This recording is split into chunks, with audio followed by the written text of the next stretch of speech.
Uh, Good evening, all. Hopefully, you can hear me all right. I'm a little bit low down on the camera. Let's go with that. There we go. A little bit of cleavage just to start us off. Good evening. Good to see you all. Uh, wow, there's a lot of you sat in chat at the minute. We have Dell, Shinobi, Notorious. Good to see you, mate. Hope you're doing well.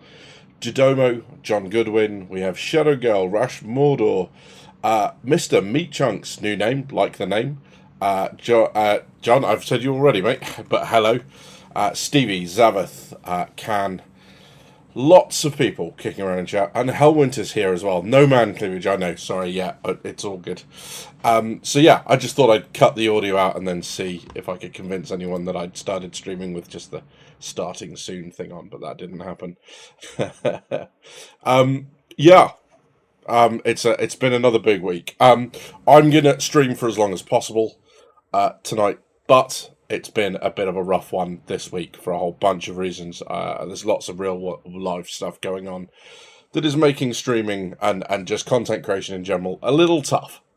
So I'll get that caveat out the way, but if we don't make it the full 2 hours, that is why. It's nothing to do with you guys or any of the Star Citizen news. There's lots of real world stuff happening in the background. So yeah, good to see you all. There's a few comments in.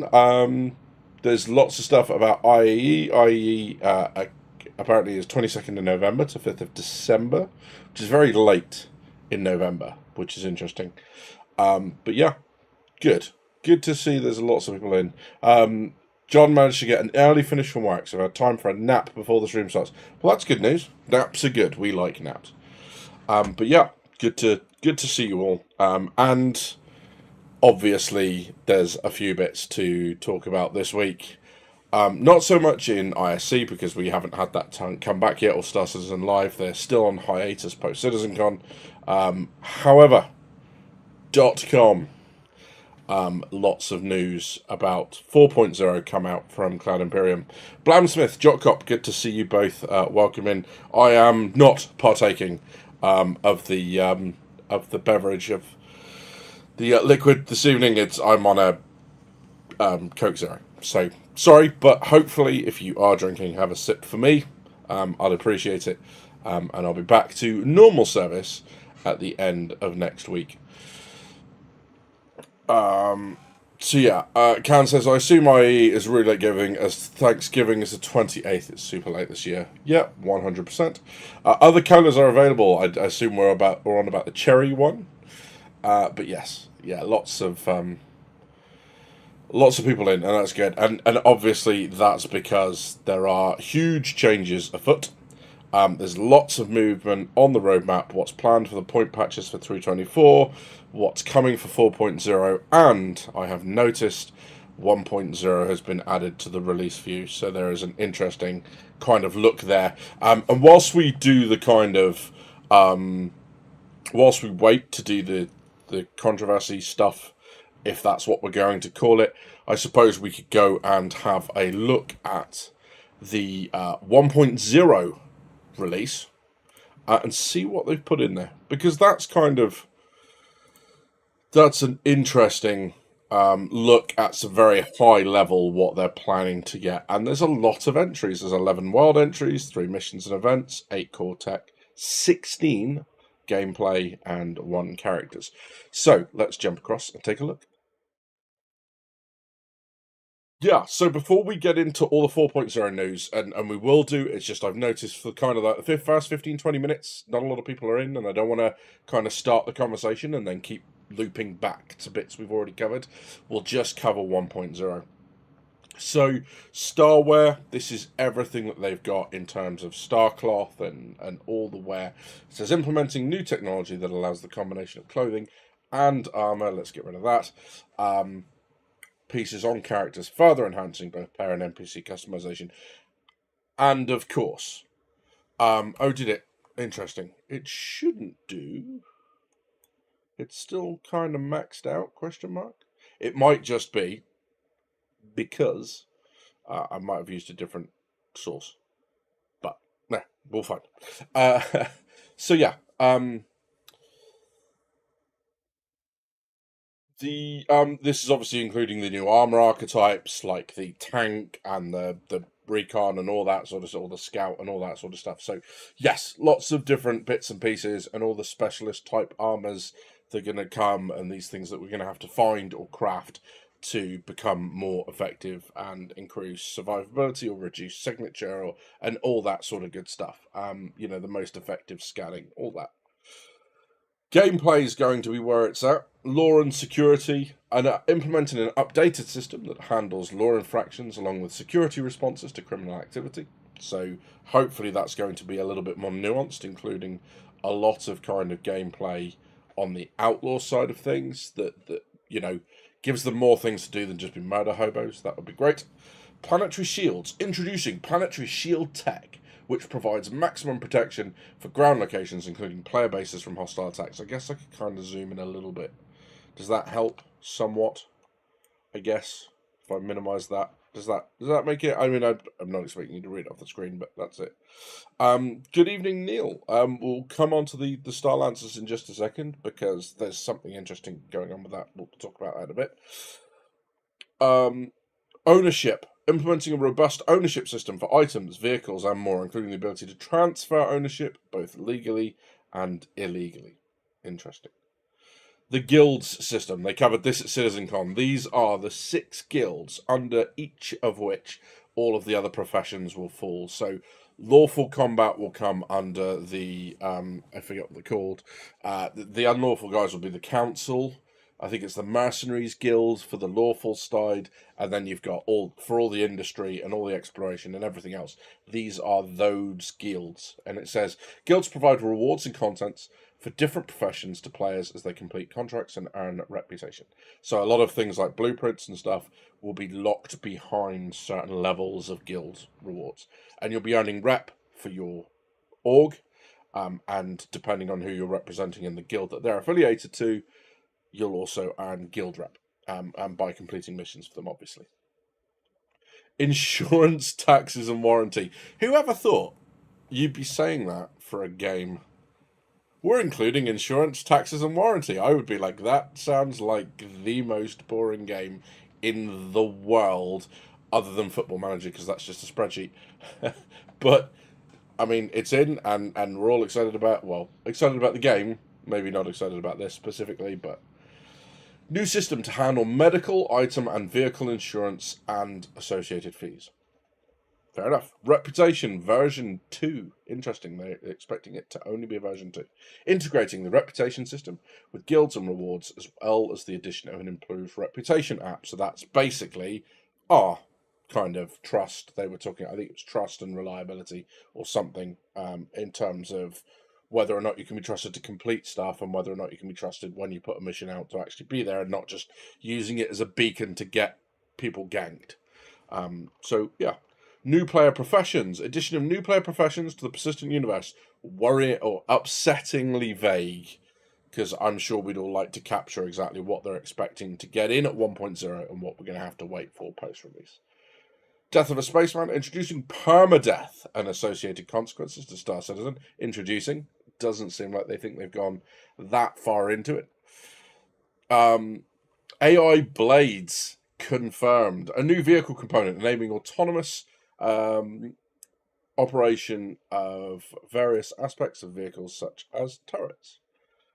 Interesting. Player space stations, the big exciting reveal at the end of CitizenCon, these stations that big orgs can go and build, implementing the ability to build homes among the stars with the introduction of player-made space bases.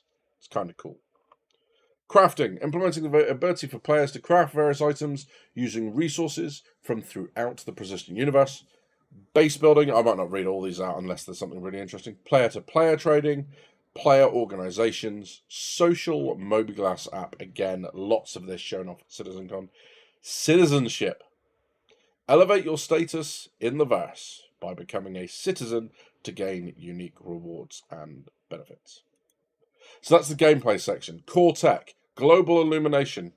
Improving visuals, lights for both interior and exterior spaces, and hopefully that's going to be part of what's going to give us these incredible reflections off the surface of the water that we saw in the swamp or the jungle and all that sort of stuff.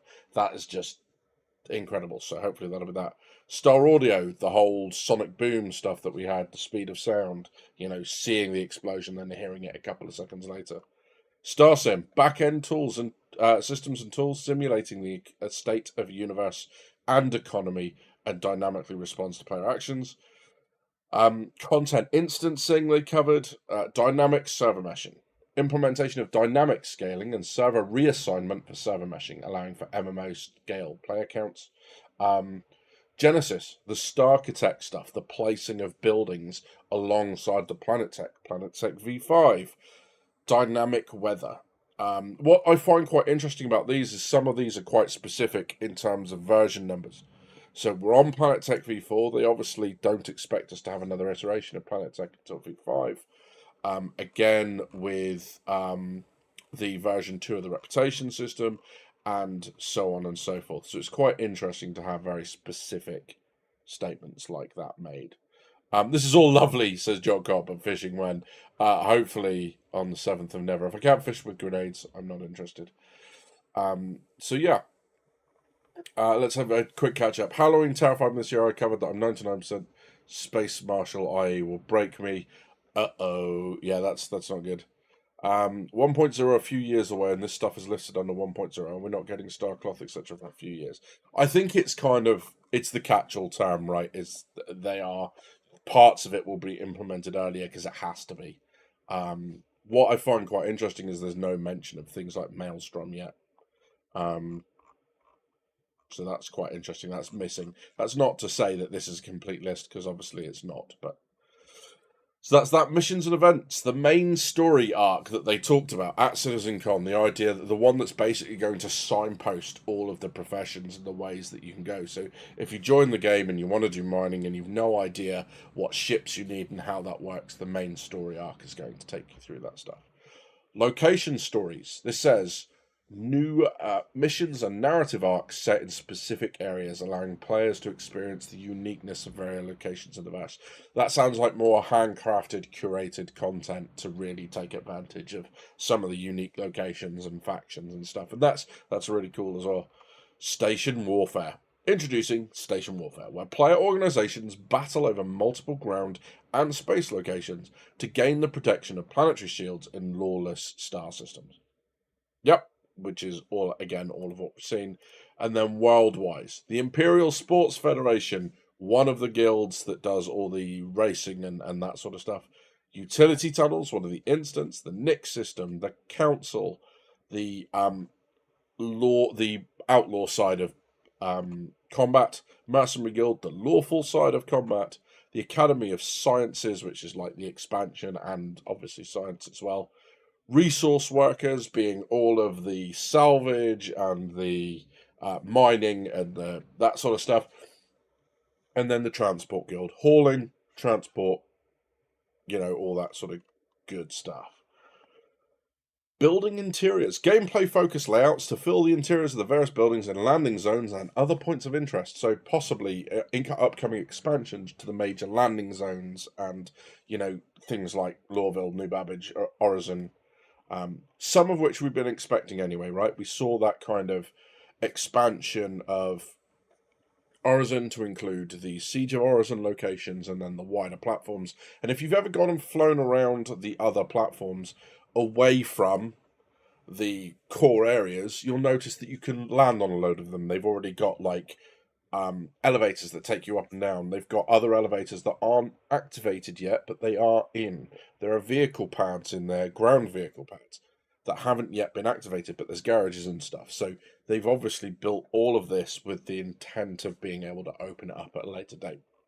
The Castra system and the Terra system. That's a lot for 1.0, but now we have a fair few people in here. I'm just going to catch up on chat, and then we are going to get into the changes around 4.0. So, John says, my take for 4.0 is that server meshing is such a big thing, you don't want to put too much in at the same time that can also break. Better make meshing work smoothly as quickly as possible to avoid 318 situations and then start adding more stuff. Hellwinter says to Shinobi, you can do it, your wallet must hold the line. Good luck with that. We will come to the Star Lancer attack in just a second, but I do want to get to the 4.0 stuff first. So yeah. I've got to scroll down. Good lord. Yeah, Maelstrom Shadow. Yeah, exactly that. I said exactly the same thing. So yeah, don't tell the. Oh my good lord. Yeah. So that's all the way back with taxes and stuff. So yeah, there are bits that aren't included in here. I don't expect for a second that this is an exhaustive list of 1.0. I don't think anyone thinks that. Clearly, it's missing entire sections, weapons and items, ships and vehicles, and so on and so on. So there's a lot missing. Let's get rid of that, and let's go and open 4.0 rather. I'll switch this back across, and we'll take a look at what has changed. But first, the best explanation here is the roadmap roundup. Let's have a look. So the first interesting part here is that lots has been added to 324 for further point patches. Obviously, a lot of this is going to be based around IAE and now what I think we all knew anyway, but is now formal acceptance of the fact that 4.0 is not coming before IAE. So the vehicles that need to get released need to be put into this patch. So we have the Star Lancer Max, the CSV SM variant, the Polaris, both of the new Tracker Mark II variants, the Hornet Mark II variants, the Tracker and the Ghost, the caves that have been in anyway, additional player customization, and multi-tool updates. This is probably the important bit, and let's read this out and then dissect this a little. Good evening, Scott. Good to see you, buddy. Upon review of the support required for server meshing, pyro, and general stability of 4.0, we've made the choice to temporarily remove several deliverables from the 4.0 release to free up necessary engineering bandwidth to prepare for launch. This list includes engineering gameplay, life support, fire hazards and fire extinguishers, charge and drain, and transit refactor. We're aware that many of you are looking forward to these features, especially engineering gameplay, but rest assured we're committed to putting these back in as soon as possible. Meanwhile, several features that were planned for 4.0 have been pulled forward into 24.2, such as the HUDs, MFDs, network, additional player customization, and multi-tool updates, as those were far enough along for us to bring them to you all sooner rather than later. Additionally, too many additions. Additionally, the addition of resource network allowed us to partially deliver on some of the core engineering gameplay functionality in the form of the updated power management MFDs with more to cap. They're in the PTU now. Therefore, the following cards have been removed: life support, engineering, fire hazard, fire extinguisher, solar burst, charge drain, and transit system refactor. Yeah. So a lot removed. Evening, Gavin. Good to see you. And to everyone else that I've missed, if there's people that I have missed. No mention of the smaller stuff from last year's sitcom that didn't make it. I imagine it'll get added as and when, says Jock Cop. Yep, 100%. Jidomo says, big worry is the lack of transit refactor. Lifts, trams, and ATC will be a big headache without it. Yeah. Also, where's our physical button pushing animation, says Shadow Girl. So yeah. And scanning and all other bits and pieces. So there's a couple of bits that I wanted to pick up here, and I kind of didn't read it out. It's this last sentence that says, therefore, the following cards have been removed from the Alpha 4.0 columns and will reappear in an incremental patch once we have more details on their timing. First off, it's disappointing, right? Nobody likes seeing stuff pushed back. And there's a lot in here that was promised at SitCon to be by the end of the year, and it's not getting delivered in the time frame that they talked about. Um, and I get that. And I said at the end of last year when we got that big video that Jared said at the end and said, here's everything we want to try and include by the end of next year. I did say that one of the things that I wanted to see was all this slippage. Would it stop or would it at least reduce now that we were seeing a lot of people from Squadron 42 move across to the persistent universe? And obviously the answer to that at this stage is no, we're not. We've had now basically one patch this year. Let's have a look.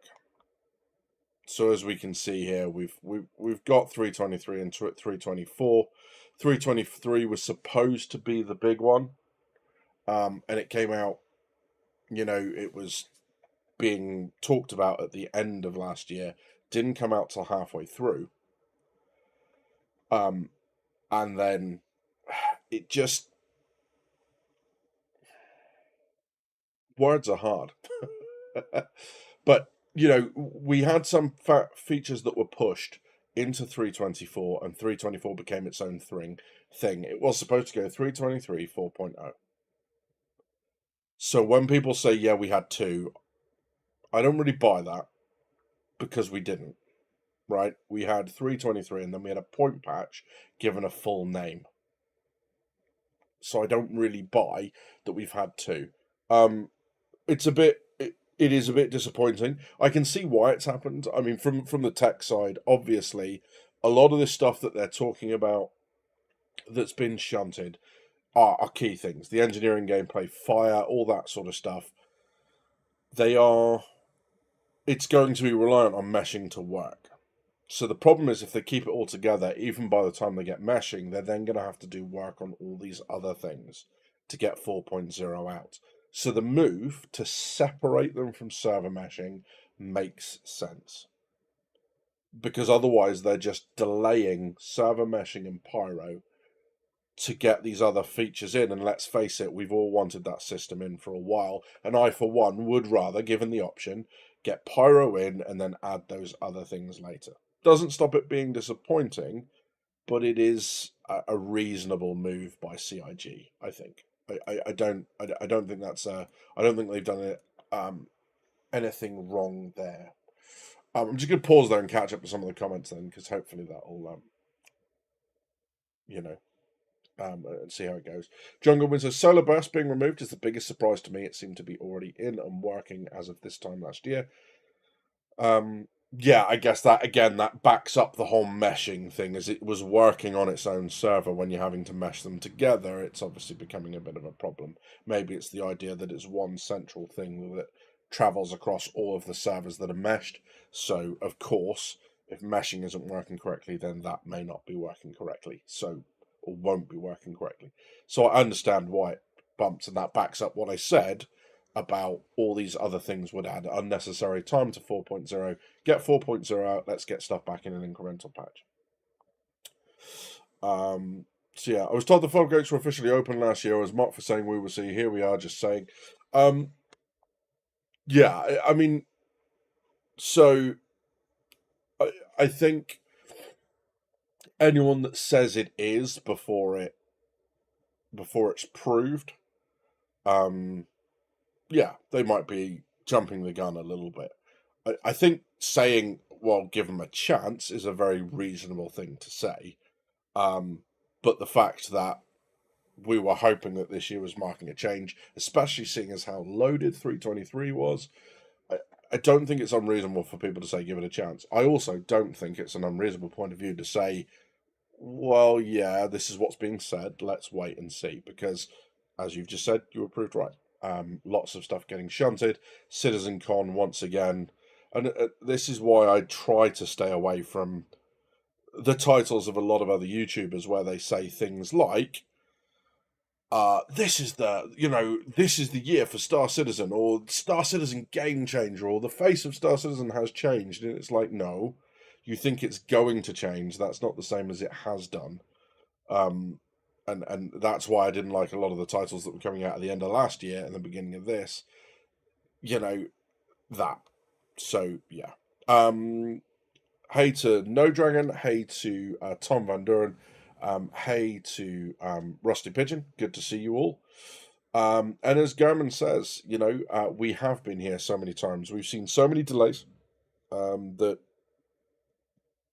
we shouldn't be surprised that it happens, but also we shouldn't be surprised that it happens. So, it's like, oh, look, another delay. It's like, well, yes, so it's another delay. So people need to kind of, I guess, get used to it a little bit, maybe. I don't know. So let's go up. Hangar patch and cargo patch very much derailed the goals for the year. I mean, I don't know. I mean, I did say back in the time, and I'm trying not to be overly critical, right? It's a lot of this is going to sound negative. I did say at the time that I didn't like the idea that CIG had, um, suddenly announced the persistent hangars and stuff 3 weeks before they had their final meeting as to whether or not they were actually going to be included in a patch that was already feature rich. Also, I think this constant, it's going to be 4.0 next patch, that doesn't help either. If they just said we want to get 4.0 out by the end of the year, but we don't know if there's going to be another patch, I think that solves a lot of it. What this does do is show that even though they only let us see one patch ahead, there is still a lot of people kind of taking things as promises and expectations and all the other stuff. And it's easy to do because we get so excited about new features. We want progress to speed up. We want progress to get faster. We want to start getting our hands on all these systems that they're talking about, like the fire suppression, like engineering, like life support, like the resource network, and everything else that they have promised us. So of course it's naturally frustrating when it gets pushed back. So yeah. Similarly, we don't want another 318. So if this is what they need to do, as someone said already, to avoid another 318, I'm good. Because 318 was awful. Dragon says, to be fair to CIG, Rich Tyro delivered what he said last CitizenCon, 10 plus ships delivered so far, and with still to come. Only the breach ship delayed due to docking and breaching hacking gameplay. Yeah. So, in terms of the ships, it looks like they're going to be there. In terms of the other features, there's a lot missing again. There's lots that have slipped. So, yeah. There's a fair amount that we were expecting to get that we were not getting. But we understand. I mean, the thing is here is that this isn't just a case of a company failing to, or a studio developer failing to integrate something that's already being done by so many other studios. And oh my God, why can't you get this right? Oh my God, this is just mismanagement. This is very much, this has never been done. Not like this. And I don't care what people say. This server meshing like this has not been achieved yet. So of course there are always going to be delays. My big worry is we'll probably get some 318 style patches in the future because breaking server meshing will break the game, and therefore implementing it and not getting it right, working fully, will also affect the game. And we've seen that, right? We've seen that with the tech preview tests that they've been doing and everything else. So yeah, there's a fair amount of that going on. And unfortunately, that's just that. But yeah, cool. Excuse me. Let's have a look.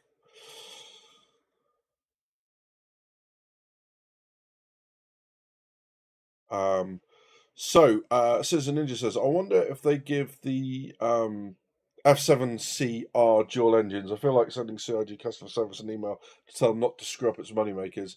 I mean, who doesn't like a ship with a nice behind? I mean, I don't know. That feels like it was very much a Squadron 42 thing, but I guess we'll see. Yeah, good to see you, Tom. Glad you can make it in, and to yourself, Rusty. Yeah, so it's Jotcop says it's still been a good year for content, and if it ends up on server meshing and Pyro, I call it a win. Plus, I'll be deep in my frigate captain fantasy with a Polaris. Yeah, so it's very easy to dunk on anything that gets delayed, right? It just is. It's easy to dunk on everything. Um, I think they're trying incredibly hard from what I've seen. And like I said, server meshing was always going to be the big obstacle.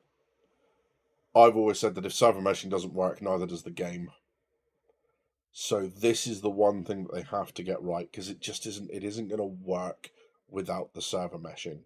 It's not going to happen. There's going to be loading screens, changing servers. Stuff is going to struggle to talk to each other.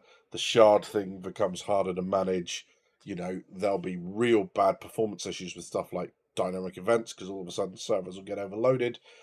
And again, this is the first time this has been built. We've seen it working. We know it works. It's just going to be a little bit, rough getting there. So yeah. Count your chickens before they're coded in, says Hellwinter. Never a truer word spoken. It's kind of wild how toxic much of the community can still be on socials for someone just being reasonable. Yeah, I think at times it's hard for the community to determine the difference between someone who's being the voice of moderation and someone that's being negative. And that's just because there's so many people around this who want to be negative. One of the beautiful things about going to CitizenCon is you get to enjoy the community without the negativity, right? You get to go, you just get to immerse yourself in it. You get to forget for 2 days out of the year. You get to forget all of the, well, it might not work like that, and this is how it might be broken, and all the rest of it. You just get to go. You get to enjoy the dream that is Star Citizen, and see what they're doing, and just let the hype build. Right, we get the rest of the year to tear it apart. That's kind of what I like about that, and I think sometimes people find that a bit too much. They find that people are always finding the negative in stuff, and that it's very hard to have a positive conversation about the game. Partly because everyone's got a different image of how they think it's going to look. So even when everyone's being positive, there's lots of people who go, yeah, well, I don't think it's going to be like that. And people get their ideas kind of kicked in the nuts a little bit. So I think it is tough sometimes. And I think sometimes, I mean, yes, there are always going to be the people who won't hear you say anything at all, and that CRG can do no wrong and that sort of stuff. Those people are always going to try and steamroll you and shut you up. And those people should be roundly ignored until they go away. But at the same time, I think there is something to be said for going into a conversation and just saying, look, I don't want the negativity. Can we just be positive about it for a while? So yeah, I think it's just a very fine line between that and the people who go, this is going to be amazing, and no one can tell me anything, and it's all going to be delivered in 2 years' time. And it's like, no, it's not. That's not how it's going to work. So yeah. Scott Gust says, it's funny because I'm okay with this 4.0 content delay because I don't want all the new features to F up my Polaris experience. Funny, Scott, I don't think you're alone in that. I think there are a lot of people in chat who will agree with you. Having just read out Jock Cop's comment about the Frigate Captain fantasy, and I know a few other people in here will be very excited about Polaris. So yes, I don't think you are alone, my friend. Can says, honestly, I'll take 4.0 in February than 4.0 coming out like 3.24.2, as I'd rather they be late and it be playable than rushed and unplayable. And that seems to be the decision that they're making. I think they've realised now that to have any hope of this coming out by the end of the year, they're going to struggle to do that with just server meshing themselves. The way I'm reading this is by adding everything else that they can only reasonably make sure that it works after the meshing is there and gone. They're going to have to add more time. So, it's like we can't fix all this until server meshing is there. So that is going to be December. If we add more time on, we're going to be into next year. And that's assuming there are no problems with server meshing. No more problems with server meshing. And of course, they can't guarantee that because it's all iterative. So yeah, I think that's exactly what's going on. They've made a very sensible decision to go, do you know what? We're just going to punt it. We're going to get rid of this extra stuff. And what I found really interesting, I'm just going to skip through very quickly. There we go. this bit, reappear in an incremental patch. So it might not, but the use of incremental makes me think it might even be in a 4.0, 0.1, 0.2, whatever. They might be able to add it quite quickly afterwards, depending on how much work has been done. That's not a promise, that's not a prediction, that I'm merely reacting to what they've said. So, yeah, great. Okay, so, um, lots of in jokes going on. Sorry, I'm trying to pick about the stuff that's meant for chat as opposed to two people talking. I hope they will keep lots of secret places for us old backers hidden in 1.0. I want to have surprise. Yeah, and that's what that Star Architect stuff looks like it's going to do a lot of. I love this idea of going in to do something and then other things happen, and it just creates the gameplay as you go along. For example, going to one of the I was taking a box mission somewhere, but I'd taken a quite a capable ship, and I bumped into like a pirate caterpillar and thought I wouldn't normally fight that, but it's a caterpillar, I'll take it on. And it had cargo on it. So then I picked up the cargo, and then something else happened, and something else, and then someone in the party got crime stats, so we had to go to Korea, and it just kind of like became this self-generating story.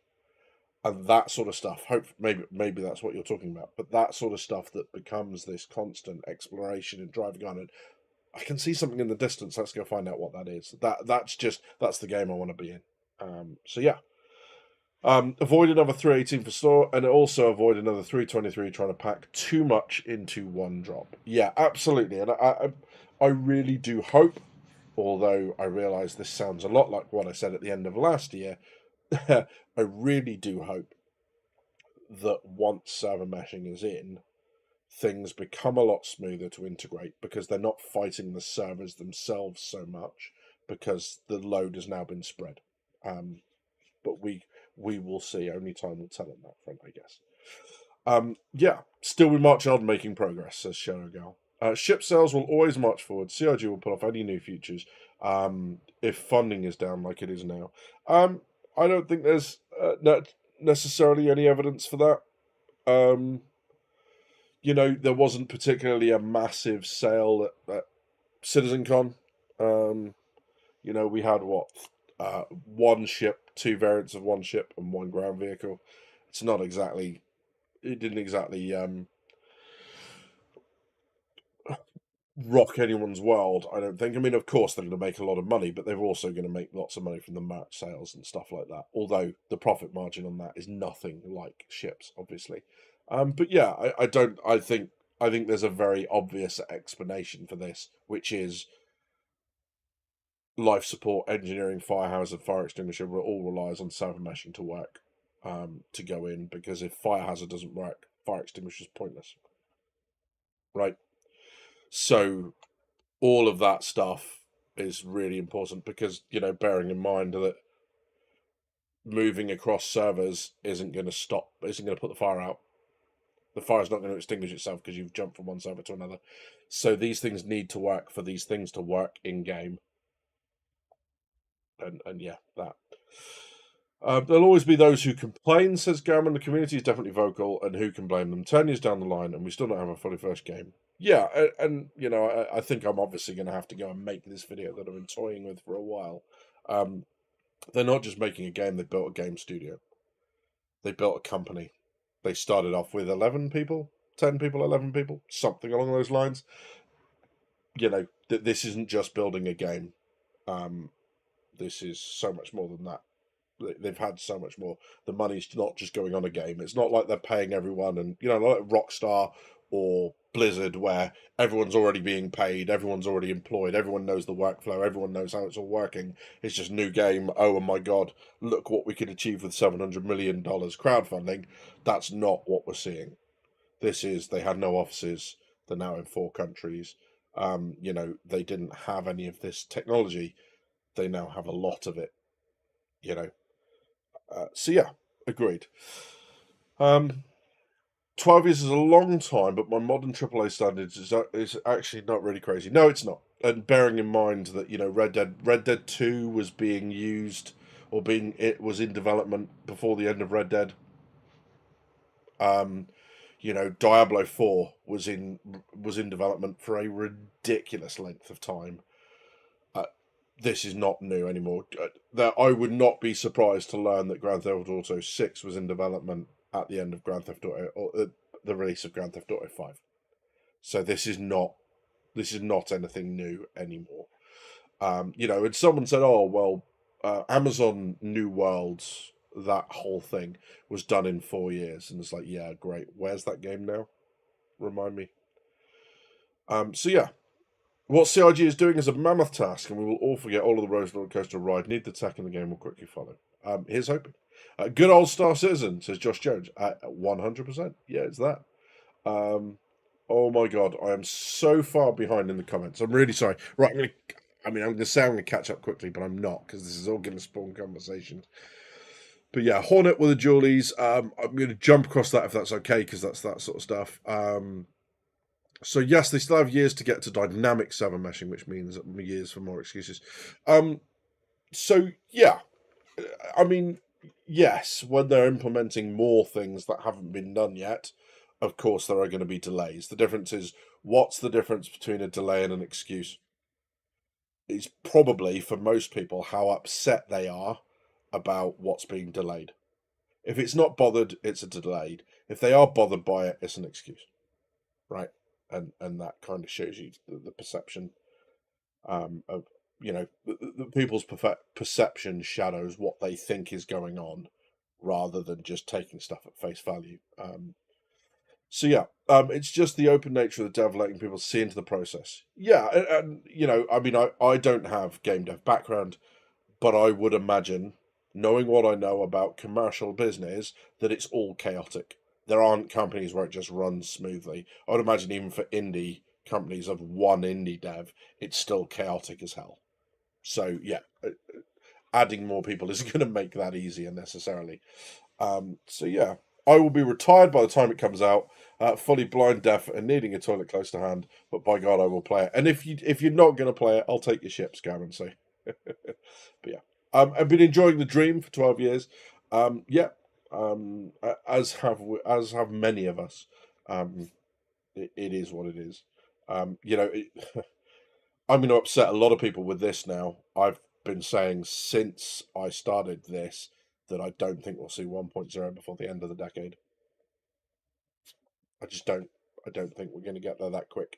If you look at all the gameplay loops they have yet to implement, and then just divide them by the amount of years we have left, that's a lot of gameplay loops a year. We're not going to see it before the end of the decade. We really aren't. Or if we are, it will be much stripped down from what we saw on that board at the end of Citizen Club. That. So I'm in this for the long game. Socially, good evening. Good to see you. Hopefully, with the introduction of such important foundation tech, we'll start seeing an uptick in progress. But it'll take time to stabilize meshing before they can start fully realize and committing to that process. What was really interesting on that front was, I don't know if you guys were watching the bit about, so the first one about the Genesis stuff, and they talked about the Planet Tech V5, and they were talking about soil depth and soil quality and the amount of soil type, the seed maps, all that sort of stuff that's going on, the amount of shade, plant dominance. That's really interesting, because it basically means now they can hand this stuff over to the system and create these planets much, much, much quicker than they are doing at present. And that's not to say they're not going to have to go back and change things around and adapt the rule sets because something weird happens that they weren't anticipating. But that is much quicker, and that's going to be much more effective in the long run than a lot of this stuff. And they talked about the modularity of buildings and Starkitect doing the same thing. We've got 74 underground facilities across Stanton, and they're all practically identical, right? Sometimes the server farms on the first or second level off one or two doorways, but that's it. That's all that's different. They're talking about half of a planet having over 3,000 locations built out of modular stuff. That's going to be so much quicker. And they're exactly right in what they said. Benoit said, that this takes it away from the developers and makes it much less time intensive and labor intensive for them. So yes, once this tech is in, we can expect things to get quicker. So yeah, oh my god, I'm trying to catch you up, and you're getting further ahead. This is kind of crazy. Um, you're not wrong, Badgers, but this 1.0 vision is nothing like the SC many backed in a lot of ways. Yeah, I mean, so the SC that people backed didn't had loading screens. You were automatically flown down to your landing zone of choice, like Starfield.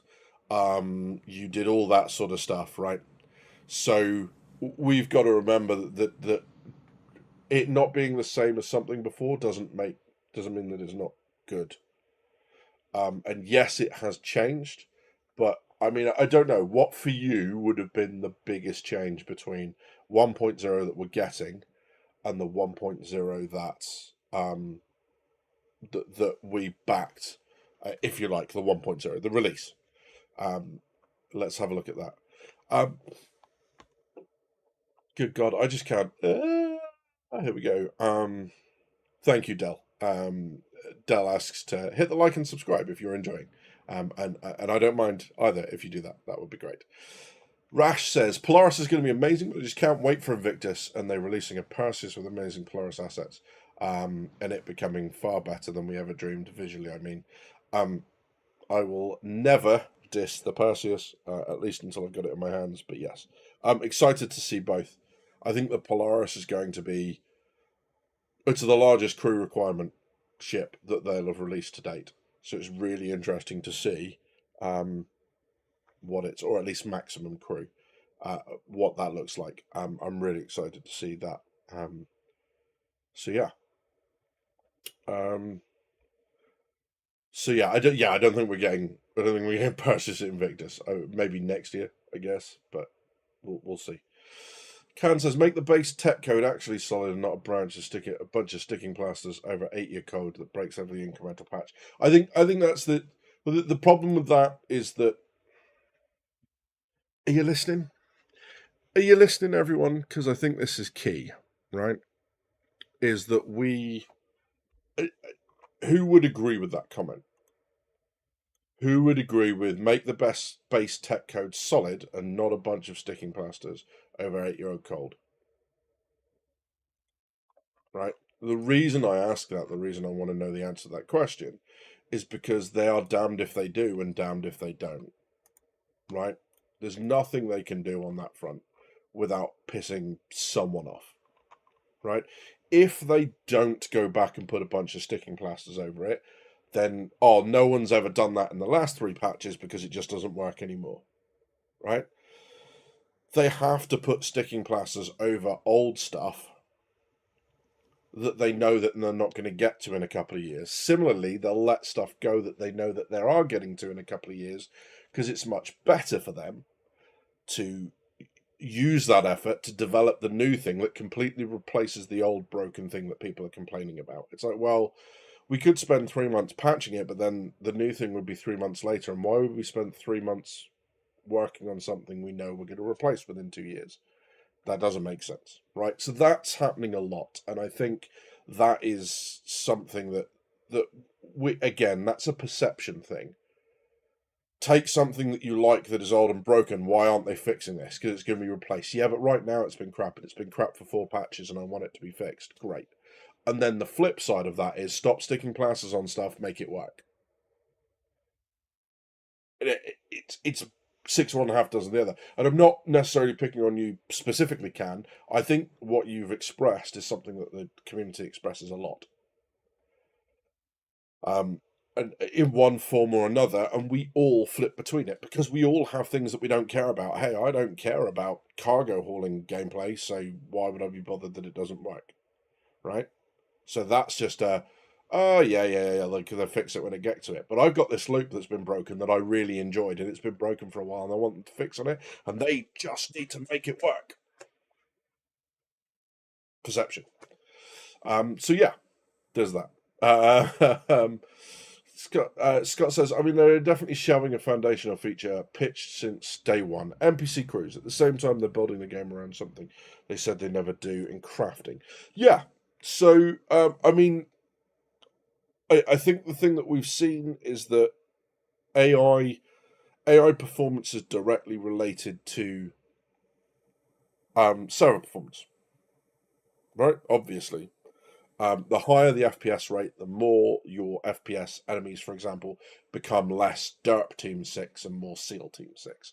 I've had some very frightening experiences on about like derelict outposts where there's been 20 people on the server. They've hunted me. They have pushed forward in waves. They've boxed me in. They've done all sorts of stuff. It is genuinely, I don't know if I'm going to make it out of this alive.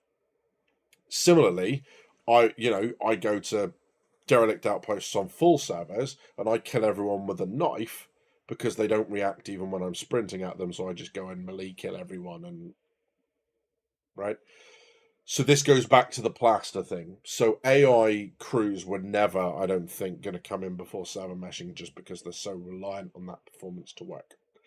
So yeah, the AI crews. Crafting, agreed. I'm still not sure how I feel about the idea of crafting ships. I like the idea that you could craft upgrades that take them beyond their like stock purchase thing. But I agree with you. I'm not sure about the whole crafting thing. I don't like the idea that we can go and craft weapons. You know, I don't know. But yeah, you're right. That's something there. But I guess I have less of a problem with stuff that they're adding. Because if I don't like something that they add, whatever. The bits that I have a real issue with is the stuff they take out. Because like, hang on, that's what I wanted it for, and you're taking it away. What? So yeah, but yes, you're right. Those are very different to the original 1.0 pictures. Scott Gus says, honestly, it's not just Star Citizen that has peeps feeling disappointed. No Man's Sky, yeah, Elite Dangerous, yeah, Starfield, and Cyberpunk, right? I'll hit the Cyberpunk one because I played that not so long ago, and that's incredible. Now, I think what we're hey Chris, good to see you. No worries for joining in late, mate. Good to see you. That's how far back in the comments I am. So sorry about that. I'm desperately trying to catch you up. So yeah. But yes, there are lots of games that are not disappointing. The question is, would you have been happy with delays to get the games they promised? Because if the answer to that is no, then that's why we got No Man's Sky and Elite Dangerous and Cyberpunk. And, well, Starfield, I think, is a different matter entirely. If the answer is yes, well, I'm happy to do the delays to get a working game, then see what I mean? Yeah. So, Star Citizen is the epitome of the old adage: hope for the best, prepare for the worst. You are entirely correct. They sell lots of ships, people complain. They sell less ships, people complain. Funding is down. It's almost like people just complaining. Yeah, you're not wrong. And I think this was a thought we had the other day: is that people say that everything they do is to sell ships, but is it? And the example I'll give you is this: we all know that solo fighters and solo ships at the moment beat multi-crew ships in terms of combat, right? But we also know that generally speaking, multi-crew ships are more expensive than solo ships. So if their intent was always to sell you more ships, why aren't multi-crew ships massively overpowered and slapping the living bejesus out of every single ship? So they're not doing everything to sell ships. So that New World, who says feathers? Exactly. Yeah. Not every creating person wants to work for decades on the same idea. Yeah, 100%. And, every company will have a changeover of people. That's that. So yeah, look at the new Veilguard game, says Shadow Girl. 10 years of development, 150 million basically wasted since nobody likes it. We at least like Star Citizen, even if it's bugs and noises. This is true. Ditz Troy says, Earth, like worlds and Elite Dangerous, the most valuable discoveries for exploration. FDev never promised anything more than that. Oh, I might have jumped into a conversation that was being had that I wasn't part of. So sorry. Yeah, I've kind of called you out for the conversation. Ignore that. That's not what I meant. So, Shinobi says Spectrum has already been tier 0. Fire propagation, you are not wrong. That thing is a dumpster fire. It's not good.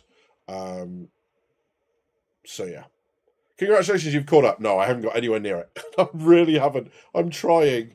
I'm gonna kind of go down and get as far as I can. Yeah.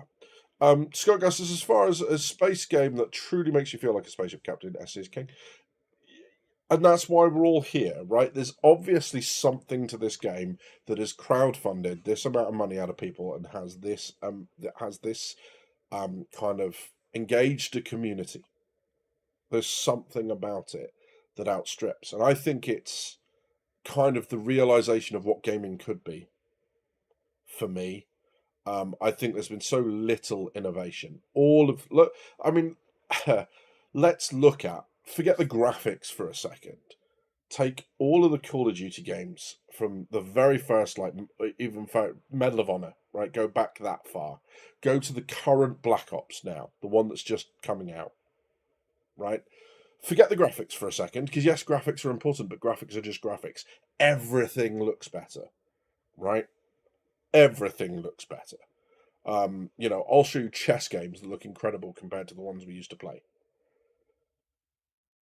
And then just list what you can do in those games. And I think that list of features, this is what you can do, this is what happens, from very first Medal of Honor to now, is not going to justify the number of years those games have existed and the number of games that have been released. There is so little incremental development. People take a winning formula and add something to it, right? So Fortnite jumping on the battle royale stuff, yeah. Any of these games that jump in, there are very few games that came out and really changed what was going on. Minecraft was one of them. Minecraft's a really good example. Minecraft came out of the blue, right? Wasn't building on anything else that I'm aware of, at least. It was so different to everything else around it, and it's still so different. So yeah, and I think this is the thing, Scott, from what you say about feeling like a spaceship captain is yeah, that's why we're here. So yeah, I agree with you 100% on that. Good crowd says feathers. Yeah, absolutely. Sangroper, good to see you, buddy. The old Star Citizen was Freelancer 2.0 with a possibility of physical planets after release. You are not wrong, sir. That's precisely what it was. Um, yeah, I would never have backed for the old Freelancer model, says Feathers. Good point. If CIG finished all features and was only got one system, I would have been fine. Yeah, interesting. Yeah, I think the system thing makes sense when you put it like that. I've actually got something saved. So I'm just gonna just so I can find it so I don't open anything that, ends up being embarrassing. But I'm gonna see if I can find this. I've got something saved that basically talks about landing on planets and stuff. This isn't it, and I'm not going to spend ages trying to find it. Right? It's just, but he basically talks about um, how he goes on to how you're going to land and all that sort of stuff. Um, it's really interesting because obviously he's not gonna. Yeah, so there we go. Found it. 2 seconds. Doo, doo, doo. Click. Jump.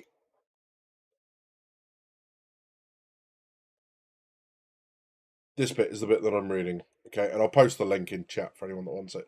The process is continued until you reach your final destination, which in my example would be Terra, where I use my comm system to negotiate a landing slot. That would take me down to the planet's surface via an in-engine cinematic. Once on planet side, I will be able to sell my cargo, replenish my supplies, and look for new opportunities via the third person planet side interface.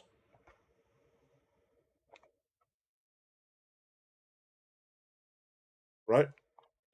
So it's gone a lot further than what they'd envisaged in the original. Is kind of what I'm getting at. So yeah. Rash says, Badgers, what do you think about the hot bunking in the Polaris? Will this make most ships become far bigger in crew and crew intensive with NPCs? I think we got to pause on the whole bunks thing because the last time they talked about this, they talked about the idea of you should be able to log back in wherever you log out, not just beds. So that throws the whole bed logging thing into question. Because in theory, as long as that ship hasn't been stored, if you log out on it, you should log back in on it, given what that guy said. So we don't know. Yeah, I would imagine that once you're in like that, if someone beg logs on your ship, it will make that bed unavailable to log out for other people. Would be the way I would do it, and then obviously your captain can then go no, and then deny them the ability to log back in, and then they'll log back in whichever last station they were at. But yeah, so yeah, 12 years, says Scott. Yeah, it is 12 years. You're entirely right. You know, they aren't trying to make a bad product or trying to make us angry. Yeah, 100%. That was 2016 to now. Ashes is over 8 years in and has 5 more to go. Perspective. Yeah, that. Cat says, I don't mind pulling features and leaving them out. It's the shaky code that leads to constantly unplayable implementation patches because that branch has the 20 sticky plasters. Yeah, I mean, people are just going to have to deal with that. That's not going away. You know, one of the big things here is you look at, for example, you know, the whole armor thing is a really good example of that. That's just going to be sticky plasters, unfortunately. So yeah. Sebastian, good evening. Syndicate Gaming. So I just spent another $300 turning my Wing HOTAS to a HOSAS with the new VKB left stick adding my gear. Awesome. Hope you're enjoying the VKB. A little bit jealous. I'm going to get my hands on some too, but that's really cool. Now, a question is that with a possible sale coming up at the end of the month, should I upgrade from the Cuddy Black to the Constellation or wait for the sale? So there are plenty of people kicking around who would be happy to help you with CCU stuff. I don't offer advice like that when it comes to people's money because I don't feel like I'm there, right? There are so many variables. I'm not a fan of the Cutty, so I would upgrade to anything from it. But yeah, so I mean, I've got Connie Taurus, so I enjoy that as a ship. But yeah, I'm not comfortable. You know, I got a camera, I jumped in, I started talking to you guys. Doesn't qualify me to tell you what to do with your money. So yeah, I think the best thing to do is, you know, the sale may well turn up something good for you. So I would possibly hold on for that if I were you, just because, you know, especially if you're putting new money in. If it's store credits, who the hell cares? But if you're putting new money in, I think, given how close it is, given the fact that we're less than a month out, just wait to see. You know, save yourself a couple of bucks, unless you don't care, in which case, woo! So yeah, SC development is stagnating. I don't think that's true. I think 323 brought in a lot that shows that they are working on stuff. So yeah, I think that's that. Starfield was over 12 years. Yep. Well, yes, quite. Speaking of Starfield,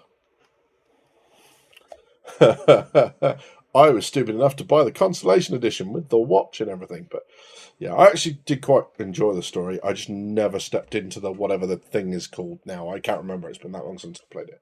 But yes, it didn't quite live up to its promise, did it? So yeah, engineering, as CIG's calling it, isn't the engineering that they said we'd get back in 2015. It's very much an engineering light. Yeah, as all the Tier 0 stuff is, it's never going to be the full picture. But they are trying to do as much as they can. You will need schematics or blueprints. They won't be common and easy to find. Yeah, so there'll be some that are rare, especially when you get up to the higher Tier 3 or Tier 5 stuff. Yeah. Lots of people just saying perspective. Red Dead Redemption 2 is good. Hate GTA. See, that's the thing, right? Is that hate GTA, so don't care about how long it's been in development. Doesn't change the fact that it was a very long time in development. So that. Also, Red Dead 2 is single player. The multiplayer is garbage, full of cheaters. and nowhere near as successful as Grand Theft Auto Online. So that, right? It's all kind of it's all perspective again. Chris says, Badgers, what's your take on the potential popularity of the Pioneer and the upcoming IE? Do you think people are going to melt Pioneers or buy more Pioneers? I think now, I think the big orgs, the organised ones, will probably have some in them anyway. I mean, Test is just going to have like more Pioneers than most people have ships in their entire org, right? Because they're Test. But I think potentially a lot of people are going to look at it because it's the only thing that can build stations. I think there's going to be some people out there who go, I'm going to solo build a station, get themselves a Pioneer. I think we're going to see more of them. I think there might be a couple of people who get rid of them because maybe they don't like the new visuals on it. And I get that. Like, it doesn't matter whether you like the visuals or not. Some people buy ships specifically for the visuals, and then you change it and they go, no, I don't want that anymore. And, you can't blame them for that. I think that's a thing. But I think generally, like every other year, the Pioneer's going to get bought out pretty quick. GTA will release in a mess before patches. Every huge game is going to have the same issue going forward now that complexity is so high.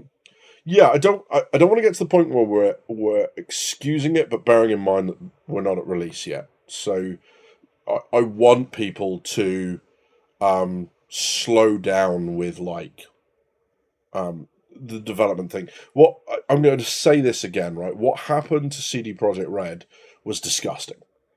They delayed it twice, got death threats the second time round. Death threats. The second. YouTube's throwing a fit now because I've said that twice. But people decided to do that, and then when it was released broken, went, why is it broken? Because you were threatening to hurt people if they delayed it again. You can't have it both ways. And the thing that's being alluded to there is by Blamsmith about games being complex is we are past the point now where you can just say, oh, that's going to take 3 months, and it actually just takes 3 months. I think games are becoming so much more complicated and interdependent. Problems are popping up all the time, as we can see, because games are being launched broken and not working and needing day one patches that are huge and all that nonsense, right? So, yeah. Cool. Oh, the good news is I don't have to scroll down. I can kind of see what's going on. So, woo! Counter-Strike 1.6 lol, says No Dragon. Yeah, that.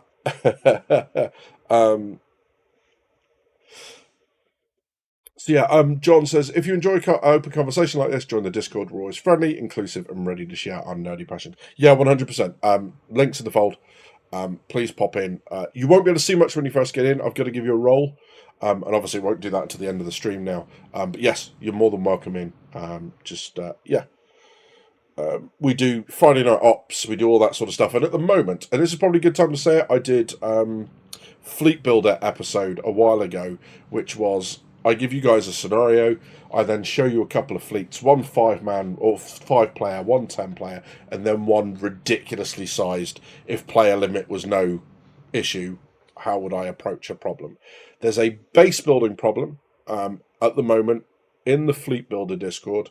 If you want to go and have a chance of being featured in that future episode, then go submit a fleet. Make sure you give me an explanation of how it works, okay? Read through the rules. There's a pinned post at the top of the channel. Have a look. But yeah, it would be really good to get your submissions and feature the most interesting one. Plus a couple of honourable mentions. Just put your name up and the fleet that you submitted in that episode. That'll be really cool. Destroy Badgers, I respect that you don't tell people how to spend their money. I'm going to subscribe. Well, mate, first of all, thank you very much. I appreciate that. And yeah, secondly, I'm happy to talk about this stuff because I'm not telling anyone how to view things or whatever. I'm giving perspective, right? I'm just saying, hey, this is another way of looking at it, or this is how I would look at it, or have you considered looking at it like this? I really don't feel comfortable. Info runners kept asking me to do like their CCU guides and stuff, and I was like, if you want a thing, buy a thing. It's really hard to add value to this stuff, especially as I do like a lot of Warhammer and stuff like that, and like no sane person pays that amount of money for plastic models. So I'm not really at the point where I can go, oh, this is what you should be spending your money on, yeah? That's not going to happen. So I don't know why I went German. Maybe I saw Bloodsnuck. Is Bloodsnuck in here? But yes, no, I appreciate the sub, mate. Thank you very much. So yeah, hot takes as Jock Cop with a lower crew requirement and lower running cost and cost IRL and in game. The Perseus is going to be more popular and prolific in the verse than the Polaris. I will let you guys have at that in chat. I'm not touching that one with a barge pole. That's all you. Have at it. Just be respectful. Freaking nerd showing of your nerd watch, says Can. Yes, I am. Did I show you my nerd watch? I'm going to show you this, and I'm going to make you like it. So it even has all the sensor graphs of like pressure and temperature and magneto and all that sort of. Oh, boo! It did the like blocking it off. That's just rubbish. But yes, it's got all that stuff on it. I can't bend my arm like that. There we go. Lovely. So yeah, I'm showing that off. So there. And now I can't get it back onto the normal screen. Good. So yeah, Scissor Scott, here on my alt. Was there a reason my main account was muted in channel just now? I'm not sure. Oh, were you muted? Apologies, mate. You shouldn't have been. If you are muted, I will go back and have a look, and I will see. I might have clicked by mistake, but no, you shouldn't have been muted, mate. You should not have been muted at all. Leave that with me, Scott. I do apologise. That was unintentional. No, you shouldn't be muted. So yeah, my bad. Yeah. Permanent ban. I can see you up there. I don't think I've banned you. Oh god, I feel. Oh hey, hang on. I can go click moderation activity. Let's have a look. Did I click something that I shouldn't have clicked? Oh no. I'm really sorry if I have done that. And now I can't scroll up far enough. Let's take that out. Yeah, I can't. Oh dear. Never mind. Yeah, Googlebot. If it is, mate, then yeah. If I've done something, I will look and I will get you unmanned. But no, it certainly wasn't anything you said, mate. Nothing at all. Yeah, sorry about that. So Citizen Ninja says the store credit $850 Pioneer is on sale for 9 seconds per year because it sells out with each of the 3 rows on day 1 when it goes on sale. Yes, that. Yeah, I've got no mods, so it's just myself. So I might have misclicked something, and if I have, I'm really sorry. But yes. Looking sharp, mate. Hey, Noob. So Noob is in the chat. Which is great news, so I can give him a quick plug. But good to see you, mate. Hope you had a really good stream today. And for everyone else, if you are looking for some absolutely top-notch Twitch content, where you can, oh my god, that's white. Let's not do that. That's bad. But if you are looking for some absolute top-notch Twitch content, really positive streaming, community games where you can go in and join in, lots of hilarity and smooth brain action, please head over to twitch.tv /dailynoobd. You'll have a really good time, I promise. The absolute legend. I really enjoy going and lurking in the back of his streams. Yeah, lots of fun to be had. And also other games played as well when the, balkness of SC gets too much. So a little bit of healthy stuff away from the channel as well. But yeah, really good to see you in, bud. I'm glad you're here, man. Can you help me? He says, new player here, and I want to solo a Retribution. That's great. I mean, have you considered buying 2? So that while one's on insurance claim cooldown of like a year and a half, you can play with the other one. That's what I would do. So yeah. Yeah, the bot can be harsh, you're right. The $750 War Bomb Pioneer previously lasted for a few minutes before selling out. Yeah, 100%. So Distro says it's happened to him on 3 different channels today. YouTube is sketching out. Yeah, YouTube can get a bit over his ass. I'm really worried now that I've said what I said in the thing. I'm probably going to get like a community strike or something. It's going to get, yeah. Since I do Warhammer, he says, as look to the side at his shame display. Well, yeah, there's that. I was going to do this, right? I was going to just go and grab a Carnifex and be like, I do Warhammer. Nerd. But yes, so yeah, that. It's great because I can show Tyranids now and everyone knows what they are because we've all played Space Marine 2, right? So that's kind of cool. No, I didn't kiss it before I put it back on the shelf. I've just seen it play on the stream, and it looks like I was like, that's not what happened. Although I'm sure that's what everyone's going to say happened. You monsters. The real question is the Polaris the carrot killer? Get out, Sangrobo. Just, you know where the door is. We don't need that sort of heat in here. Yeah. I can't spend money online, says Blamsmith, unless someone online tells me how to. I think it's a kink. So, yeah. Daily Noob says, laying in bed watching the SSC channel on YouTube.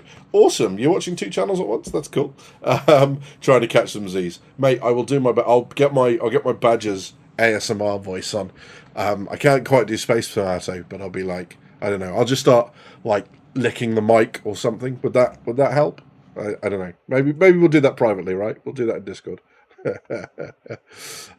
So yeah. So I guess we'll need to sit down and hash out some organization stuff. Yeah, so, ta-da! Right. I have created a DGP org. Story time, boys and girls. I haven't created a DGP org for a long, long time because at this stage of the game, to have an org and for it to actually be active takes a lot of effort, a lot of organization, getting people to do stuff, right? It's much more fun to just do it as a group of gamers, as we have been doing up until now. We do Friday Night Ops, 9 p.m. UK time. We all jump in Discord. We play. You don't even have to play. You can just come chill out, talk about your week, vent, make bad jokes, whatever it is. We just chill out, have a couple of beers, spend some time with friends, go shoot some stuff, or mine some stuff, or salvage some stuff, or whatever it is we're doing, right? Since they said at CitizenCon that you can be part of multiple orgs, I went, okay, great. So people can be in a DGP org. We don't have to organize too much. You can come and rep with us when we're chilling out and enjoying the game and all that sort of stuff. So we now have a Drinkers with Gaming Problems org. I may try and get the link. I should have prepared that beforehand, but I didn't. So there. Just please, if you're going to join us, yeah, it's DWGP because DGP's been taken. If anyone knows who's got DGP, get in contact with me. I want it. But yes, so it's DW Drinkers with Gaming Problems. Okay, normally I don't refer to the W because it's too much of a pain in the ass. The only thing I'll say is make sure you're in Discord and that when you apply, you can put a message in. Just tell me who your Discord name is, right? And it's just to make sure that we don't get lots of spam accounts joining it. Okay. Okay, it's linked. Yeah, it is linked in the Discord. It's in the announcement section in Discord. Jump in there, and I will, we'll say hi. We'll add you to the org. We'll give you the org role, which will very soon give you access to the org chat, and we'll go and do some stuff, right? But you don't need to be part of the org to do the Friday Night Ops with stuff. It's all going to be an open door policy. It's not so much going to be organisation. It's just going to be a group of friends gaming until we get closer. And they give us some of the tools to do that stuff, because otherwise it's going to take a whole bunch of organisation and planning. And to be honest, we're all busy people, right? So, yeah. But it would be great if you want to come and join. That'd be great. Danny, you're more than welcome, mate. I shout you out because you do awesome content. I wouldn't shout you out otherwise. But yeah, you do really good stuff. Sure, you didn't kiss it. I mean, maybe a little bit. So yeah. So yeah. Wow. I'm trying to go. I'm trying to get through everything. You start licking the mic, I'm going to start acting up. Is that a promise? So yes. So the good news is I've kind of caught up with it. Well, we have a Polaris release party. If we have enough Polarises on, I am all about getting everyone into a Polaris, and we will go and do stuff. Even if I know we have at least one. I'm pretty sure Dell's got one, so there's two. I haven't had a look at the post your fleet thing for a while, so I'm sure we've got even more than that. We will get a bunch of Polarises, we'll go do some cool stuff. Even if we just crew up one to the max, we'll go and do some stuff. It'll be fun. You'll be more than welcome. You know where the link for the Discord is. You know where, to join up for the org. It would be great to see you. John's got one as well. Yeah, there's going to be loads. Rusty Pigeon, good night, brother. Thank you very much for popping in. Good to see you. So yeah. Should have a Guild Polaris box running event. Box running. socially, I don't know about box running. We'll do something though. We'll just yeet torpedoes at everything, right? That'll be that. D Dubs PG. Blamsmith. That made my head hurt. Um, Daily Noob. We will absolutely join an alliance with your org, my friend. That'll be good fun. 20 Polaris crashing into Trump Tower. I mean Harrison Tower simultaneously. Yeah, just yeeting torpedoes at absolutely everything. Shadow Girl has one, so does Edison. Yeah, absolutely. So yeah, we'll do that. That'll be good fun. But yeah, I think going back to the main topic of this, the headlines being 4.0, they've stripped out a lot but server meshing. We've got Pyro. We've got the Quasi Grazer, because why not? We've got location repair still being added, apparently.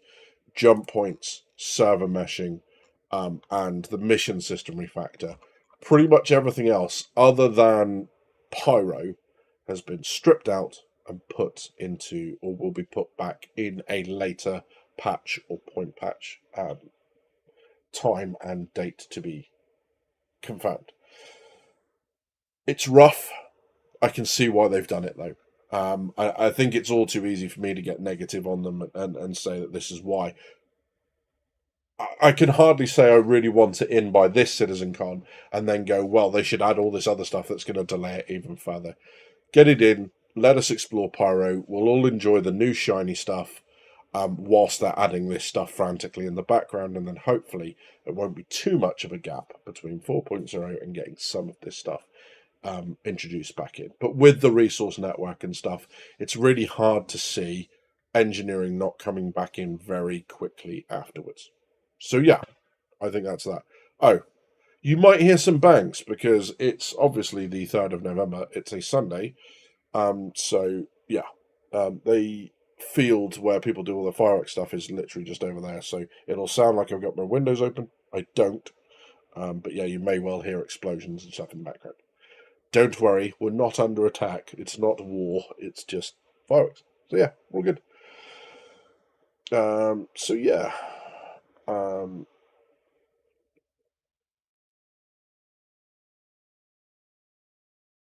And I do live in the UK, so no excuses for me. I should try and draw your finding it up. So I've been soloing on my friends since my friends left SC for good. Chris, you'd be more than welcome, mate. Like I said, when you get into the Discord, I'll need to give you the community member role, so that you're in here and you can see everything.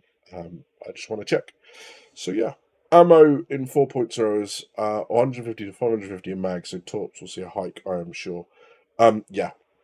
Is that what ammo is going up to? Where's that come from, Stack? That's gone up quite a bit from the whatever it is, 12 credits for a Gallant mag, is it? 12, 15 credits, something like that. That's gone up quite a bit. So yeah. Inflation. I blame Biden. I mean, sure. 4.0 Evo. Thank you, Stack. Well, there you go. Heard it here first. Ammo's going up per mag, which is no bad thing. I think we were all finding it not hard at all to get up to like ridiculous of amounts of UEC. So that's fine. Right. Something in my eye. I can't get rid of it. So yeah. Ouch, ouch, ouch, ouch, ouch. We have one Polaris in my small org, and I can't wait to tour it. I just hope they're useful. Yeah, 100%. I think the feeling of it, like flying that around, and I think that's going to be something else. I think it really is going to start to feel like. I think a lot of people are going to want, or kind of be turned on towards their big ships when the Polaris hits. I think it's going to be a really kind of a different experience. Everything else that we've done as someone, I think as Scott said earlier, it's that want to be a starship captain, and this is going to feel it more so than any other ship we've been a part of. So yeah, it's going to it's gonna kind of get there. It's gonna be, I think, a similar experience to the first time you get a fully crewed hammerhead together, and then go into combat, because that's really cool as well. Regardless of how effective it is or it isn't right now, fully crewing one and then going into Xenothreat is a lot of fun. So yeah, can't wait to take my Polaris low flying. Says Daily Noob. I can't wait to watch you take your Polaris low flying. Although I saw that clip of you in the Idris low flying.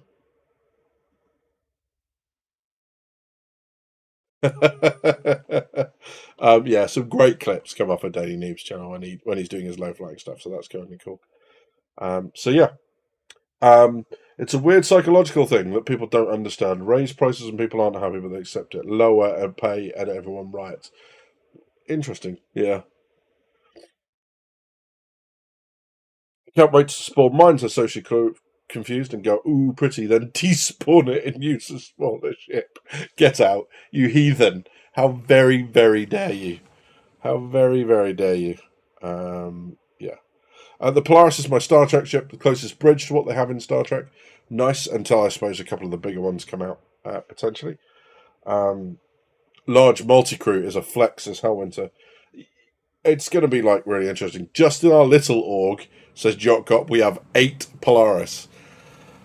Oh, good lord. Yeah, I did that video, like the problem with multi-crew ships, or the problem with capital ships, I think, something like that. And it's you know, you can buy big ships for money. The struggle is buying friends with money. I suppose it's not that hard. It just takes a lot of money to do it. It's like, hi, I give you money. Will you play Star Citizen with me? But yeah. The Polaris is my Defiance is socially confused. We are getting niche nerd now, aren't we? We're doing Star Citizen, Star Trek crossover. It's like, join us. Be more nerd. There you go. There's another bit of merch for us. But yeah, honestly, don't know much about the Polaris. Those big ships never interested me. Careful who you say that to in chat, because you might get shot at a little. I'm going to go and see if I can find it and just have a quick play with it. Where's the ship matrix? Here we go. Hopefully it doesn't do too much flashing white. But yeah, we'll just put it on in the background because it's more interesting than my ugly mug, right, is having something like that. So that we can see that. Maybe I'll put the ship model up if it's in there. Polaris detail page. I need some lift music so that every time I do this, I can just like, you know the music that I'm talking about, right? Go.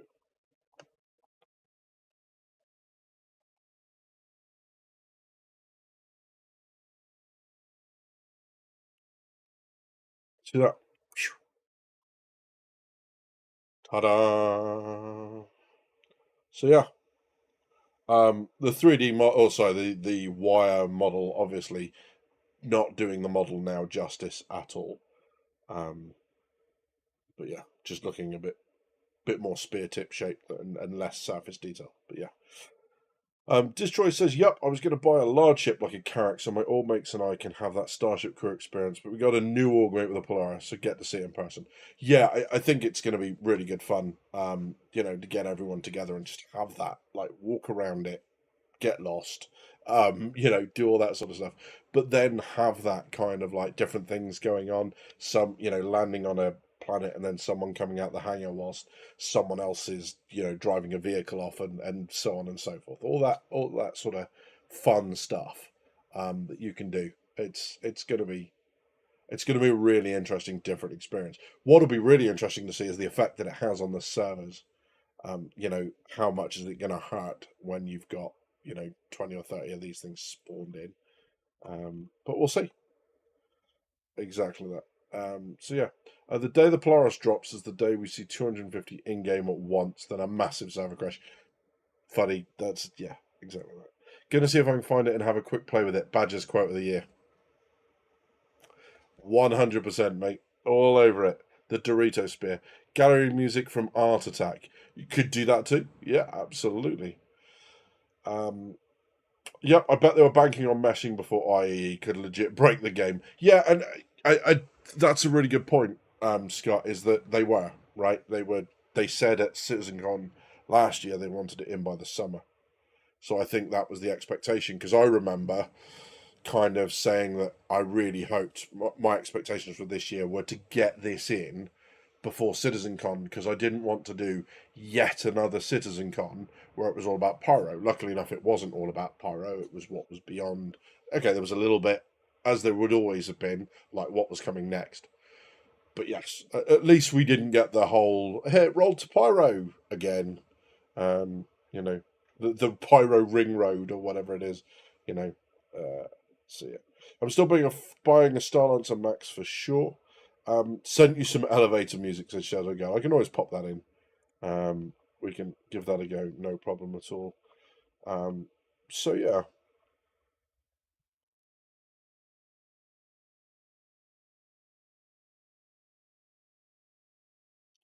interesting. Okay, I'll see if I can get hold of that player. Thank you, Can. Can found out who's got DGP, so I'm going to go and have a word. That's probably, um, as literally intimidating as possible. You know, but yeah, um, I don't think I pull off the physical intimidation thing very well, unless I'm incredibly angry. Feels like with space stations and large space orgs, ore deposits to defend, the Nautilus is back on the menu, boys.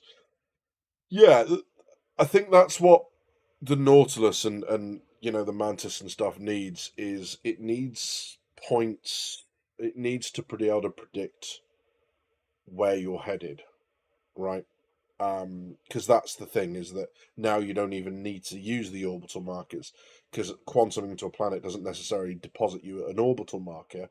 You head to the planet, you slingshot around the planet to another location, using planetary locations to transit, and then you transit on again from there. You don't need to use orbital markers at all. So even the idea of laying mines um, at orbital markers doesn't necessarily mean that you're going to be effective. Whereas with space stations, they're a fixed point in space. Having these mines, especially the ones that can kind of track you and come after you, or the gun mines would be quite useful. That would um, enable a lot more defense, right? So yeah, it's definitely put mines back on the menu, boys.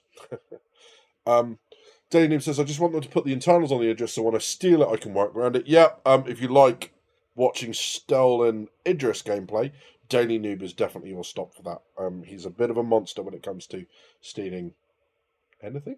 Is that fair to say? But yes. Is anyone else getting dizzy? Okay. Well, I can stop the orbit, right? Is that better? Do we like that more? less than Wells, good evening, good to see you. So yeah. Um what's your leaning on whether space base or ground bases are better? Um I mean both, right? I think it's less better, more different. Um the problem with the space bases is going to be how much of an investment you need to put into them just to get them up and running. And then by the looks of things, that whole space station attack stuff, the idea that you can come on, you can hack freight elevators, I don't think that's going to be at set times, meaning your freight elevators are potentially always hackable. And whilst you have areas of the ships that you can set as off limits, like how does your station know the difference between people that are just trying to get at your loot and the space station attack stuff? They're not going to, meaning that people can break the rules by going into areas they're not allowed to by like hacking or whatever else, right? Otherwise, you know, you'd have to activate something that says yes, you can attack my station. Why would you do that? You'd just go no, never attack my station. If the permissions thing was hard and fast and couldn't be hacked, it destroys the space station attack stuff. So yeah, I think it's six and one and half a dozen of the other for the person who wants to live, and just have their little base and stay out of the way. Ground bases are obviously in lawful systems are obviously going to be perfect. For large orgs and for people wanting to make their impact in the verse in a big way, space stations are all the way. It's going to be really interesting.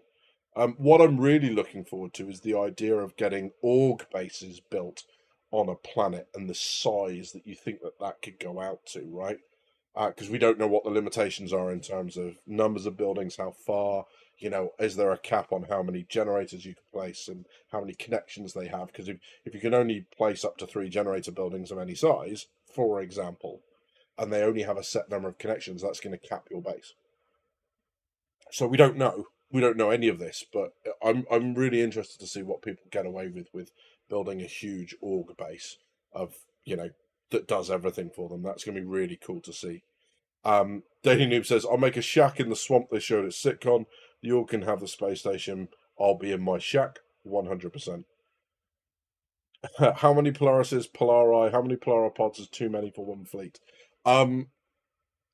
Yes. How long's a piece of string? Because, of course, the beautiful thing is it depends what you're doing with them, right? Are you fully crewing them? Are you crewing them only to the point where you've got enough people for the turrets and the torpedoes and the pilot? Are you just doing pilot and torpedoes? Because that's like a lot of, you could get maybe 2, 3, 4 people in each Polaris. Even if you're going to do a torpedo run, 2 people, torpedo, operator, pilot, come in, launch your torpedoes, jump away again, reload, come back. So yeah, there's a lot in there. Org countries are socially confused. Imagine a central org base with hundreds of org member bases around it, control whole continents. I think we need to recognise how big this game is. Control whole continents, possibly not, but you're right. The idea of having smaller outlier satellite bases or breaking it up into, rather than having one big base that can be attacked, blockaded, located, is having lots of little bases around feeding into something larger, maybe. Absolutely. Yeah, especially if you find a vein of something that's rare, you're going to want a very compact, very potent base. Lots of defenses, extractors to get stuff out, storage stuff to get it out, but you don't necessarily want everything else. So yeah, it's going to be really, really interesting to see, just how they implement it and what they let us get away with or not. Yeah, lots of really good stuff.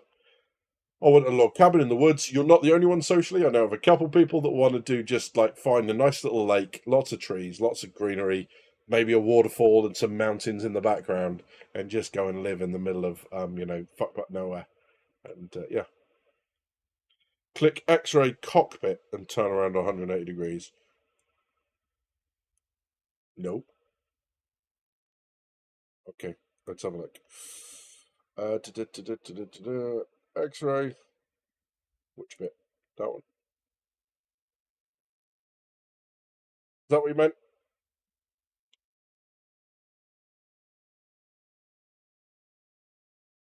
Hey, Teapot, good to see you, bud.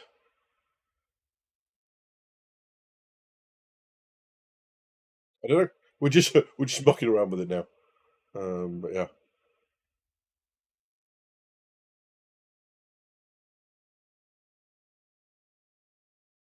Under view angle.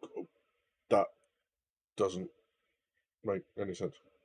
Oh, that one. Cockpit. Interesting. Oh, right. And go what? Go back that way. Oh my god, I hate this. Really bad. Oh my, that just looks weird.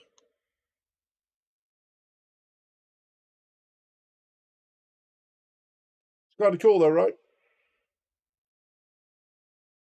Thanks, No Dragon. Yeah, I couldn't find that. I couldn't see that at all.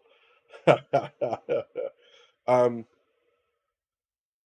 Cave base like we see in Star Citizen. Oh my god. Yeah. Um, I Rash, what even is that comment? Like, I don't even know what you're trying to say there. Good screensaver. Yeah, that. It's that, or it's the Matrix, like, letters dropping down, right? And I feel like that's a bit used by now. But yeah. Sorry, guys, my eyes are getting me a bit of bearded jip. Oh, dear. So yeah, I think that's it, right? If I had to kind of close or not close it out, but if I had to say my last bit on the 4.0 stuff, it would be disappointing. I get people feel justified. People are justified in feeling disappointed that stuff's getting shunted yet again. Get that, but also, I think the decision. Give it a couple of minutes of thought.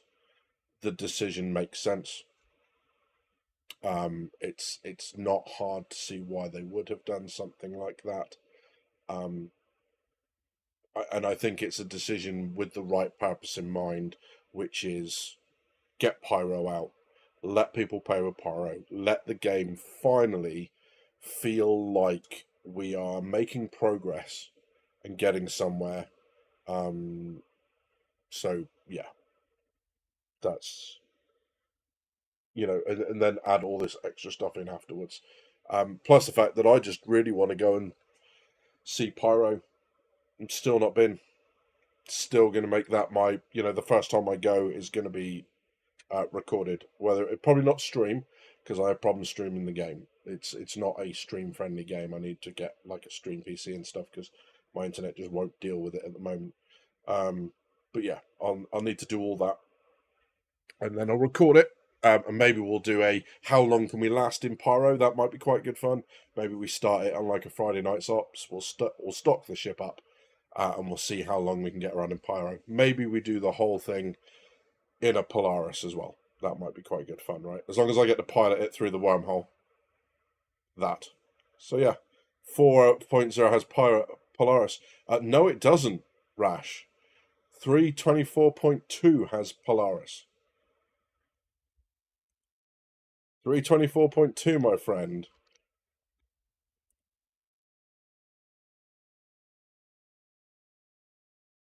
Polaris, committed. 324.2. So yeah.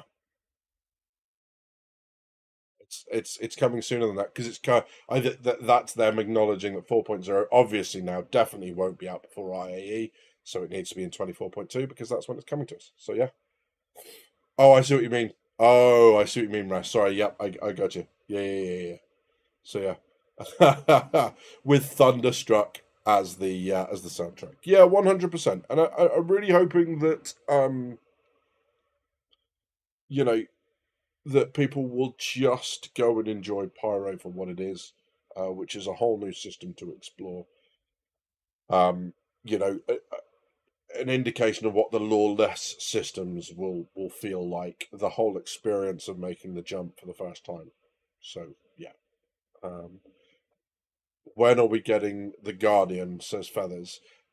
Good question. Well asked. It could still be either a concept or a straight to fireball for IAE. It might get shunted. They did say specifically, I think, that the only ship that weren't going to deliver this year, when they talked about this at CitizenCon, was the Legionnaire because it's still awaiting hacking gameplay, which meant initially they wanted hacking um, after 4.0. Because if they'd hit what they said at CitizenCon when they said the Legionnaire was coming, 4.0 would have come in the summer or in quarter three, meaning quarter four might have had hacking. So it would still be a prediction of mine that 4.1, depending on maybe 4.2 because of the stuff that's getting punted now, would be a hacking gameplay, tier 0 or tier 1. So yeah. Stikara God says, I don't like the jump gates. Maybe I'll get used to it, but they rack nerves. I think they're supposed to. I want jump gates to feel like a challenge. I don't, because the problem with a spectacle is great once or twice, but you very quickly become used to that. I think making it challenging is no bad thing. I mean, I'd probably get pilloried for that, right? Because people just want easy gaming experiences. Some people seem to. But yeah, that's it. Highway to Hell or Thunderstruck. I don't know. Maybe to hell with the monetization, and I do Thunderstruck going through the wormhole. That'd be quite good, right? But if we get to the wormhole and it crashes and we're waiting for crash recovery, we'll play Final Countdown. Yeah, all the Who Wants to Live Forever. That'll be good too. A bat out of hell for the journey back to Stanton. Yeah, running away with all the pirates chasing you. Or the wacky racist stuff. Yeah. Has anyone here tried to fly a reclaimer or an 890 jump through a jump point? Wonder how hard it is. No idea, but I have a reclaimer. I can give that a go. Unknown Calrissian, welcome in. Good to see you. We'll be playing Cortel Murder in My Mind, covered by Raven's Rock. Don't know it. I shall go and have a look after the stream. But yeah. On YouTube is a clip flying the reclaimer through. Says Pilgrim. Good evening, Pilgrim. Good to see you, my friend. So yeah, maybe if frames increase, it will be easier. Stack, your common sense has no place here. So yeah, yeah, I think they should be making navigating them way harder. Yeah, so I think it needs to be challenging. So I still, despite all of my hours in armor, if I'm Halos, I'm kind of got down because they're very forgiving, but landing jets and stuff, even on the larger runways on Altis and Stratus, is a challenge. If you've taken damage, it's full on sweaty palms, tense landing, proper kind of like gamers sort of as you try and land. But yeah, we'll see. That wasn't an image you wanted, but that was an image you got. So there you go. Don't clip it, you monsters. So I'll say what we're all thinking, says Jock Cop. What happens when a size 10 torpedo hits a space cow? Yeah. Are they still lootable afterwards? There is only one way to find out. So that's that. Question: Can we salvage a vehicle next to us while jumping through a wormhole? I don't know what you want me to do with all these questions, but I don't feel like they're going the right way. You monsters. How many ships can go at once per wormhole? It's going to become the new will it fit videos in 4.0? Yeah, that. The cow will fall through the planet, says Unknown. Yes, probably. Or just get launched into Atmo. The first transorbital quasi-grazer. But yeah. How many ships can go into once the wormhole? I don't know. I think they were talking... Why did 7 just jump into my head? Is that... because they're sending them through in patches, aren't they? But I don't know. I haven't played Evo, so I'm not in Evo. So if anyone from Evo has got the answer to that, that'd be great, but probably not that. I expect Star Citizen Physics to do Star Citizen Physics stuff 100%. If it didn't, it wouldn't be the game that we all know and love, or love to hate, or whatever. But yeah, we are rapidly getting to the crazy section, it seems, of of the evening, and I don't know if you can tell, but my eyes are giving me a bit of stick. So I am probably, because we've come up to that, going to call it there. But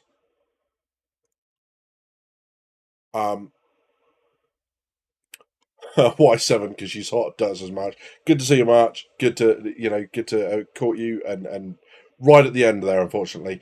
But yeah, so thank you very much for putting up with me. Thank you very much for putting up with what is probably not the most coherent stream I've ever done. Like I said, it's been a bit of a rough week. I spent time down with family down in the UK.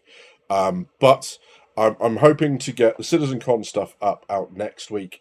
And I've been working on something which is an informative series of shorts that will come out and will capture things like stuff that came out of CitizenCon, and it will capture stuff like the ISCs. So 60 seconds worth of information to catch up on stuff that you don't. So that will be going live. Look out on the channel, look out in the Discord. That stuff will be with you shortly.